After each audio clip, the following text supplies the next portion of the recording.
Good morning and assalamu alaikum to our students of level 8. This is me, Miss Sobia from Falcon House Grammar School Campus 9. Welcome to e-learning. As we have already covered the chapter, the chapter name was informative brochures. Now we are moving towards the final term syllabus. You have to give the proper title page of the final term. Then you have to give the proper heading of the chapter, that is recounts.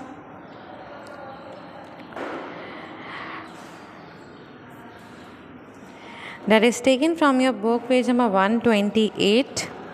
Page number 128. Now, recount tell us about the series of events that have already happened. That means that we have to use of the past tense. Recounts are found in the diaries, biographies, autobiographies, news report, letters, books, TV documentaries that can all be presented as recounts. Means the incident, the event already had happened, then you have to write it down in a piece of paper, or you have to write down in the handwritten format. That is what called recount. It tells someone about something. It gives an account of an event or experience that he or she have already faced in the past event. Here are three types of the recount. The personal recount. These usually retell an event that the writer was personally involved in.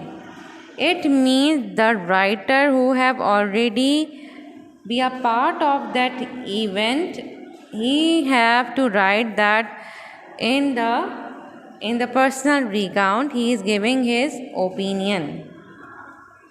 Factual recount. Recording an incident, for example a science experiment or a police report. For example, an accident has happened near your area. You have to write down the factual recount of that accident, that where, how and what was happened.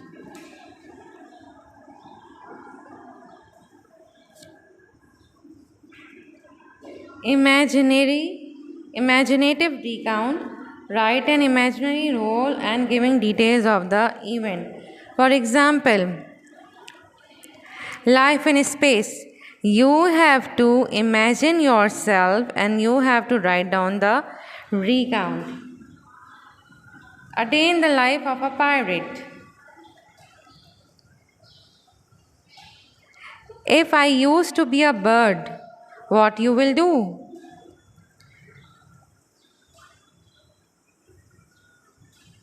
That is what called imaginative recount. Now, how to write a recount? Recount retell about the past event. For example, diaries, newspaper articles, biographies, news report, letter, books and TV documentaries, for etc.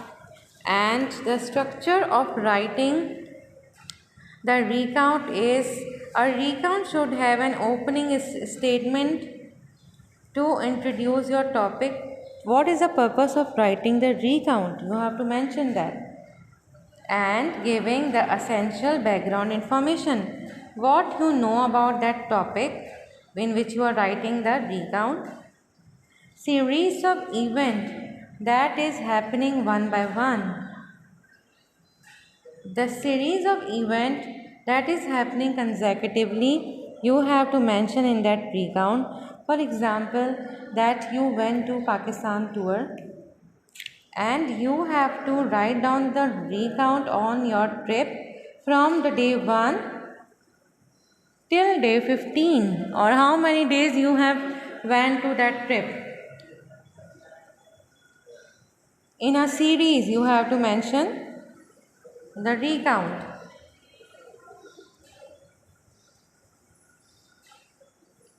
How many participants were identified with you? How many people were there in their recount? How many people were involved with you at that event? You have to mention that. a conclusion that may give a different view about the topic.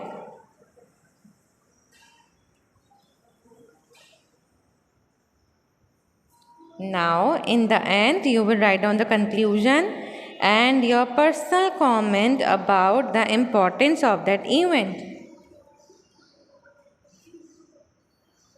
As you can already seeing that orientation sequence of the event and reorientation, it means that who, what, where and when and how did it happen. What is the sequence, what language you are using, for example the use of the past tense, the use of the action verb, the verb which shows action, that you are doing something, that is the use of the action verb. The use of the first or the third person. First person means I, me, we. Third person, they, them, for etc. You have to use of the connectors to do with the time like after, when, as soon as, then, in the end. You have to join your sentences by using connectors because it is the event that is happening in the series. The use of the connector to do with the causes and effect. I did that because I do that as a result of this. Consequently, I was facing the same problem. For example, you have to take care of the language and use connectors in your events. Just look at the example of the recount.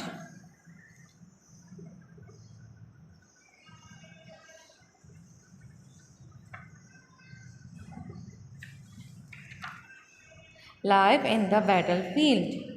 That is the opening statement that is introducing the topic and giving essential background information. Now you are seeing that the date is already mentioned. You have to mention the correct date in which that event has happened. Now while you are reading the paragraph, you are seeing that everything has been written in the past tense.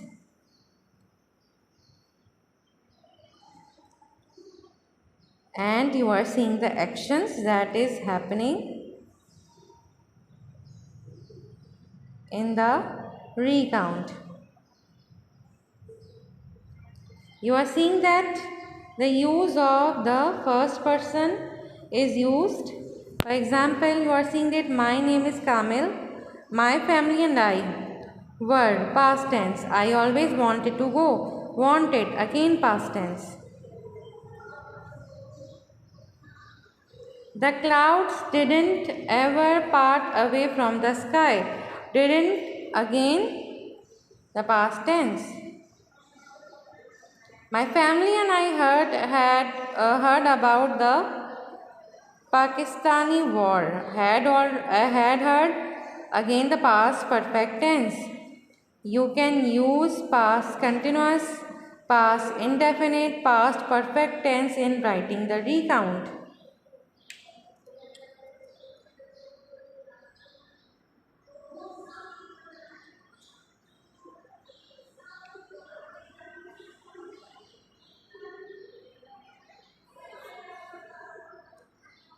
Now this is the first class assignment that you have to do in your exercise book with that.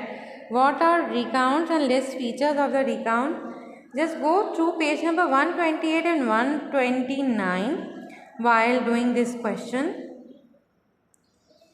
Question number 2 is write a personal recount of 120 to 150 words on the Pakistan Resolution Day celebration in your school.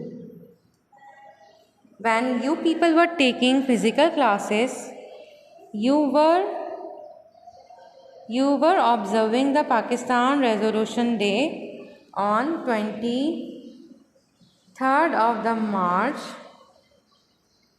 and you have to tell about each day of the practicing. Write down the recount, and you have to tell the overall celebration that was being observed in the school of the Pakistan Resolution Day. You have to mention that correct date. This event was happened when you people were taking the physical classes. Do remember that you have to take care of the words. Write 120 to 150 words. You can change the dates after each paragraph if it is required. But it should not be more than 150 words. I hope that you will do these both classwork, the students of level 8. Thank you.